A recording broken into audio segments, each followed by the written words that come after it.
Video তৈরি করতে পারি, অবাক ভিডিও, মানে তুই একটা সিনেমাও তৈরি করতে পারিস। ঠিক আমরা এখন গল্প তৈরি করলাম, তোমরা কি তৈরি করতে পারবে? সিনেমা। কিরকম ছোট ছোট সিরিয়াল আমরা বানিয়েছিলাম ওখানে, আমরা 5-7 জন মিলে তোমাকে দেখাচ্ছি সেটা কিভাবে করেছি। তোমরা দেখলে বুঝতে পারবে। এটা একটা অ্যাপ আছে যেটার নাম হচ্ছে স্টপ মোশন, সেটা দিয়ে আমরা এটা বানিয়েছিলাম। লক্ষ্য করে দেখো, দেখো কি হচ্ছে, লক্ষ্য করে কে উড়ে আসছে? এটা প্রজাপতি। দেখো ভালো করে দেখো, প্রজাপতি উড়ে আসছে তো। দাঁড়াও, লক্ষ্য করো প্রজাপতিরা কোথায় গিয়ে বসবে, দেখো আস্তে আস্তে উড়তে উড়তে। এবার কি দিচ্ছে প্রজাপতিটা? প্রজাপতি জীবন চক্র এটা পড়ানো হচ্ছে। দেখো তোমরা নিজে হাতে পড়বে, জীবনে ভুলবে না, পরবর্তীকালে গিয়ে পড়তে হবে। প্রজাপতিটা জঙ্গলে এলো, একটা পাতায় উড়ে মধু খেয়ে বেঁচে থাকে, ওইখানে কি দিল? ডিম। ডিম থেকে ফুটে কি তৈরি হলো?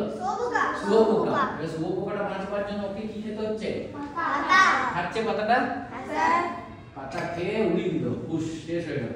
এবার শুয়োপোকাটা ওই কদিন বুঝতে পারছিস গুটির মধ্যে এবার ফিক্সড হয়ে গেল, ও তো আর নড়াচড়া করতে পারছে না। আবার সময় হলে গুটি কেটেও বেরিয়ে আসবে। দেখো বেরিয়ে আসবে, হ্যাঁ চোখ খুলেছে, খুলেছে।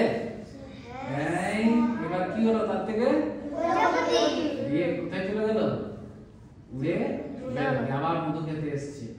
এবার মধু খাবে আর বাবা উড়ে কি করবে? চলে যাচ্ছে।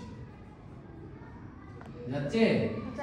এই পিছনের ছবি আমার আঁকা, এই ফুল, এইগুলো কাগজ কেটে কেটে আমরা বানিয়েছিলাম মাস্টারমশাই। এটা আমার এক বন্ধু অরুণেশ, ও তোদের দেখবি ক্লে মডেলিং এর জিনিসগুলো আছে না, দেখলে তোরা বানাস নানান জিনিস বিভিন্ন কালারে, ওটা ওই ফুল টুলগুলো বানানো হয়েছে। এবং যারা বানিয়েছি তাদের নামগুলো দেখে এখানে দেওয়া আছে, ক্রেডিটস কারা বানিয়েছে, ছবিগুলো দিলাম। অরুণেশের নাম বললাম, হিমাংশু আমার বন্ধু, রাজীব রায়, সুমন লতা আমাদের বোনের মতোই, Sely madam, Shilu madam, Swapna madam, এরা আমরা সবাই মিলে এটা করেছিলাম।